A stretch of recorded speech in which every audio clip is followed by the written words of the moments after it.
নমস্কার বন্ধুরা, আজকে আমি বেলুড় গেছিলাম ভোরবেলায়।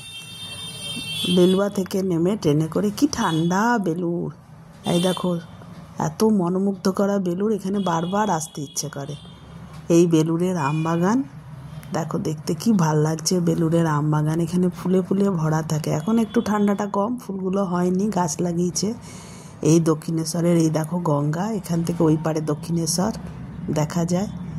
কি ভালো লাগে এখানে, অনেকেই এখানে চান করে, ভালো লাগে, শান্ত স্নিগ্ধ পরিবেশ। এই মায়ের মন্দির, এখানে ব্রহ্মানন্দ মহারাজেরও মন্দির আছে।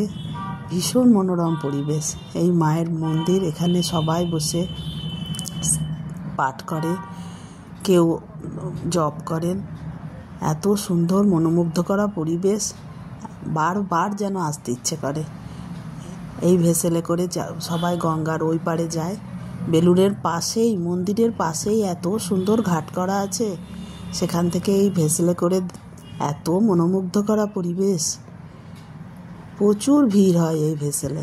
সবাই দক্ষিণেশ্বর যায়, আমরাও গেছিলাম আদ্যাপীঠ দক্ষিণেশ্বর। গিয়ে মন্দিরে পুজো দিয়ে আবার এইদিকে আসা যায় এই ভেসেলে করেই। এমন কিছু ভাড়াও নয়, কিন্তু খুব ভাল লাগে। সবাই যায়, আমরাও গেছিলাম। এই গেস্ট হাউসে ভীষণ ভালো, পরিষ্কার পরিচ্ছন্ন, খুবই ভালো। এদের নিয়ম এত ভালো যে সব কিছু শান্তি বজায় রাখে এরা।